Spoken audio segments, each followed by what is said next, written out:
everybody, welcome to the first Battle a Day video in about 3 years. So for those of you who don't know, I'm currently not with my usual streaming setup, and I've been doing a lot of streaming on Twitch, following my usual schedule, which is Tuesday and Thursday nights. But I've been having a little bit of computer performance problems, so I was like, okay, well, I'm kind of bored today, maybe I'll try and fix this stuff. And then I was playing around with it, and I was like, well, if I'm gonna be, recording test videos anyways, I might as well just make it, content, and here we are. So today I am going to be featuring a team that was built by Richie Von, who is one of my lovely community members from Discord. There's actually a really awesome group of team builders there. I don't know how they got there, given my lack of team building ability personally, but they've been iterating really quickly on this Dusclops Tyranitar Torkoal Venusaur core that's been getting pretty popular online right now. This version of the core has Alolan Marowak and Gyarados for support, and I've been really liking Alolan Marowak on paper recently. You may have seen some of my Twitch streams using it on a Porygon Z team, which I'm hoping to feature in a future video as well. So yeah, I thought, okay, I like those Pokemon. Gyarados is something that's really interesting to me.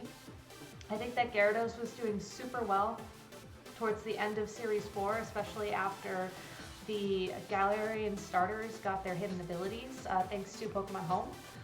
But I'm not really sure if it's still that good right now. I don't really know much about the Series 5 format. I feel like I'm still figuring it out, even though I've been having a lot of fun playing with it so far. So it certainly resists both of Urshifu's main typing and main moves and whatnot, and I think that's something that would be really important to have with the Intimidate ability as well, though I think this Gyarados is actually Moxie.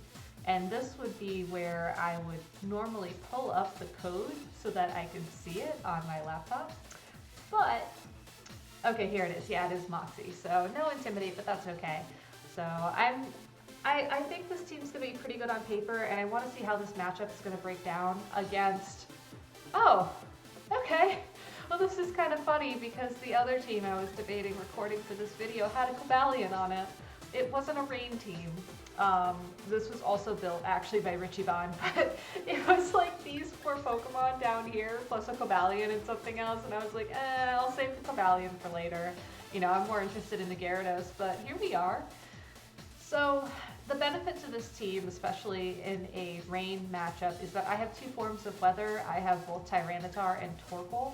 Now, Torkoal is probably the best Pokemon to lead because it is going to underspeed Politoed by everything, and depending on how these 2 Pokemon are trained, Tyranitar can be faster or slower than Politoed, though normally I would assume that Tyranitar would be faster.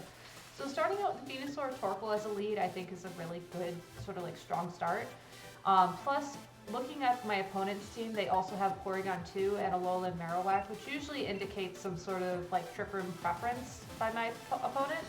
So I think these 3 Pokemon would be a great place to start, and then given the fact that they have a Rillaboom and a Cobalion, it's like a toss-up between Gyarados and Marowak, and I'll admit this is not an intelligent decision, but I want to bring Gyarados because that's the Pokemon I'm most interested in seeing how it'll work. So good luck and have fun, Jebedex? Jebedex. I think it's Jebedex, yeah, Jebedex. Have fun, Jebedex. And also shout outs to Marnie too, which is the theme because I didn't change it before this battle. And this is actually a really great lead for us. So Politoed Kingdra traditionally as a lead really struggles when you do not have the weather in your favor, and because we decided to lead Torkoal in this instance, that's exactly what we're going to get. Now the one thing we do have to watch out for here is the fact that Kingdra could Dynamax and they could get weather back that way. Politoed could switch out and then switch in and get weather back. So there's a few different options here that we can go for. Looking at their team on paper, I think that the best play is actually going to be to protect Torkoal and then try go for a Sleep Powder onto Kingdra.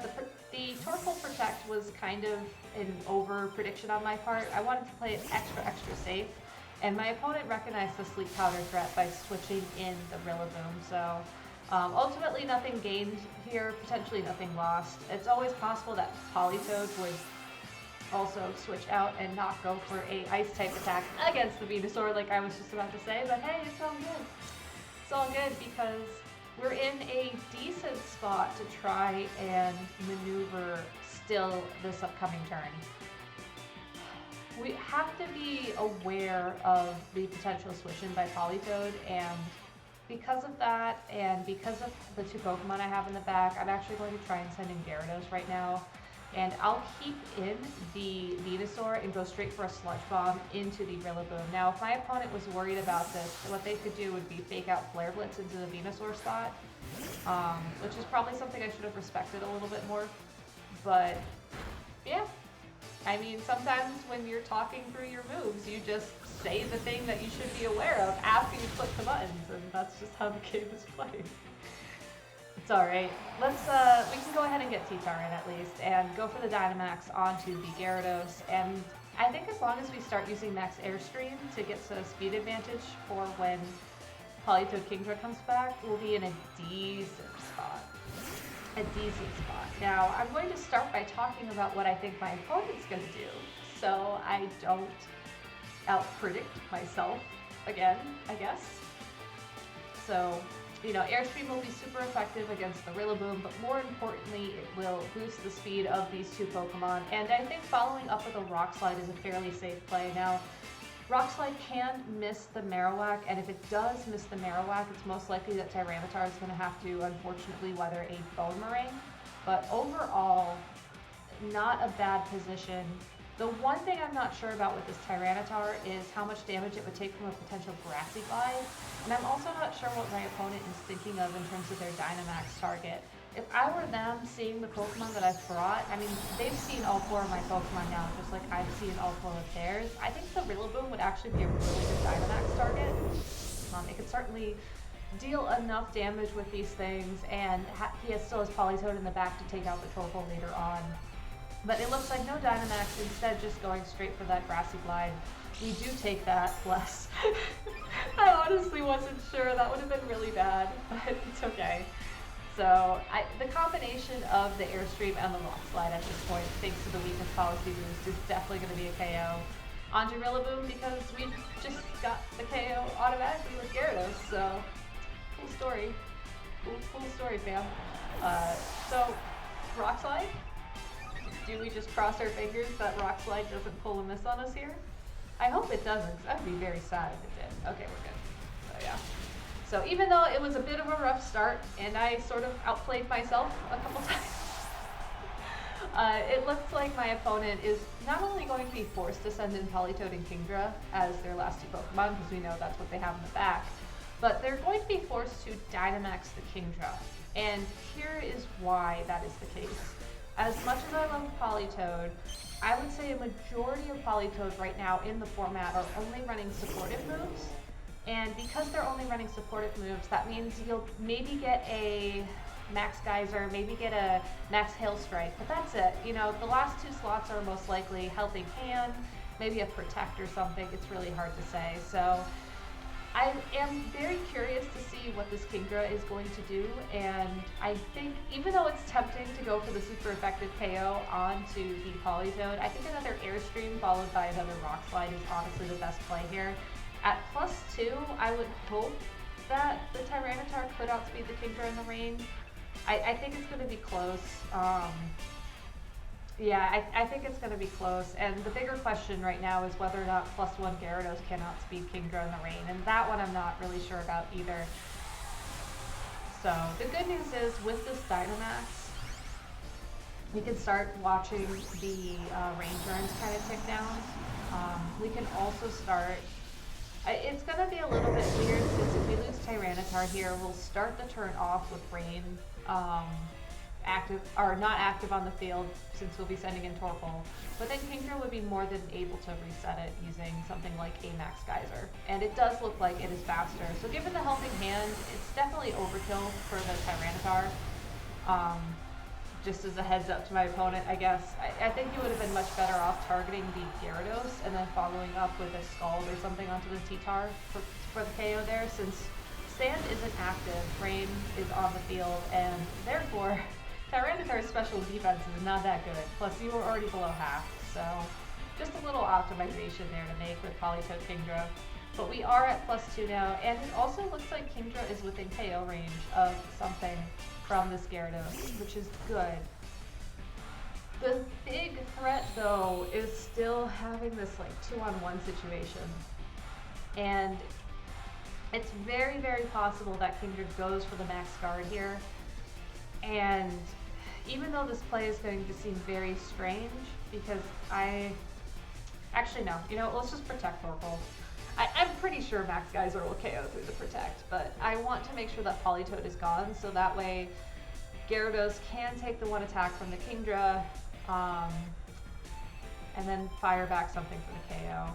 I think that should be my win condition. If Kingdra were to have gone for a Max Guard here, then, and Gyarados' attack becoming ineffective, what would have happened at that point would have been Gyarados would undynamax, and then Kingdra would have one turn to get a really big attack off, and I was really afraid that the big attack on the small Gyarados plus the helping hand would have been a KO. So by making sure the Politoed is removed from the field, then we set ourselves up for a 2v1 situation this turn, which is always a good thing. But I think more importantly, we also ensure that the Gyarados has the most amount of health possible. You know, my opponent did actually target the Torkoal there a bit incorrectly. I don't think the Torkoal is really a threat for them anymore, but I mean, I've played Politoed Kingdra too much. I feel like I know these matchups like the back of my hand. So if I were still afraid about what could happen here, I would, actually yeah, let's go ahead and do it. We're gonna protect the Gyarados and go for an Earth Power into Kingdra. Because Kingdra is still Dynamaxed, it can only attack one of these Pokemon. And given the fact that Torkoal protected last turn, that would usually lead one to believe that they would attack the Torkoal again. But I think in this case, again, Gyarados is the threat. And the fact that my opponent is forcing it down to Gyarados versus Kingdra is a little bit concerning. I guess I'm trying to think if Kingdra has any moves that can KO Gyarados in one shot. Like if I had to guess, it would be something like a Thunderbolt, but usually you don't run that. The current standard set for Kingdra is Waterfall, or excuse me, I have Waterfall. And I'm going to use it on this Kingdra too, because I don't have to do that much damage. Usually it's Muddy Water, Hurricane, and Draco Meteor, so they do still have the speed advantage. Unfortunately, it looks like we'll have a Confusion Roll as well, but I have a Lumberry, so just kidding. Nope. And now you are definitely within KO range, so GG's. Definitely probably should have gone on the offensive a little bit earlier with Gyarados, especially now knowing that at +2 speed, +2 speed, that I'm not fast enough to outspeed Kingdra, but still, that was a pretty well-played game, so GG's. And because this series is called a battle a day and not several battles a day, let's just take a look at this team, and then probably gonna just call it for now and try recording something else. You know, preload content and all that. I'm sad that we didn't see this Cobalion. I mean, looking at its moveset, let's see, what item was it holding again? Hold on, it's in the first screen. Okay, Lumberry. Okay. So, to me, this Cobalion looks like a very standard Dynamax target. You have Close Combat to boost your attack, Iron Head to boost your defense, Bounce to boost speed. In fact, I think that's the only reason that you'd ever run Bounce on this Cobalion. But it's an interesting choice, and Cobalion on Rain Teams is something that I do want to explore in the future, so if you have a cool team with that, make sure to let me know. Leaky Berry Politoed is pretty standard. You'd be surprised to see anything except Drizzle as an ability. But this is also interesting, since it's Scald, Helping Hand, pairs Song, Protect. I personally think you need to have 2 attacks on Politoed, one of water type, one of ice type. So in my case, I would drop Perish Song because I don't really see anything on this team that leads itself to a Perish Song win con. But I also am really bad at playing Perish Song. So standard Kingdra it looks like, Swift Swim, Life Orb. I would say you're better off running Timid. I mean, Modest is nice, but this Kingdra will automatically lose to any speed tie, or excuse me, any Timid Kingdra, which is bad. I usually believe that you want to try and optimize for Kingdra versus Kingdra, especially right now. And this person doesn't even have Draco Meteor, which is interesting. Honestly, that leads me to believe that they just have some non-Kingdra versus Kingdra plan for that matchup. Maybe that's where the Cavalion comes in, but in the rain, I still think Cavalion would take a lot of damage, so I don't really know. Okay, standard Marowak spread, nothing surprising there. And Assault Vest Rillaboom, which is, in my opinion, the best Rillaboom, so cool. I actually kind of like this team. Oh, I forgot about Porygon 2.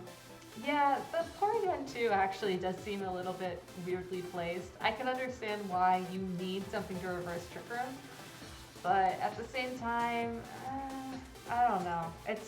I could see it working, but at the same time, I'd probably swap it out for a different Trick Room reverser personally, but that's just me. I mean, Ice Beam on Porygon 2 also covers the ice attack missing on the Politoed from earlier, so maybe it works. I don't know. This isn't my team. I haven't played with it, but you know what? If you want me to try out one of your teams, I am going to try and do some bot reviews for battles. So that's not really playing with your team, but I was trying to make the segue work and it just didn't work. So if you have a battle that you've played and that you would like me to sort of commentate over and analyze, similar to what I did in this video with my own play, poorly, please let me know in the YouTube comments. I would ask that if you want me to do a VOD review, that you're okay with me uploading it onto my channel, and that you're okay with me doing that while still giving you credit. So if that's something that you're interested in, please reach out to me on Twitter. You can find my Twitter information in the description below. And yeah, I think this actually went pretty well for a video. I'm currently sitting at 20% CPU usage, so all right, I'm gonna try one more just to push it, but we'll see. So until next time for you guys, until a couple minutes from now for me, I'll see you later.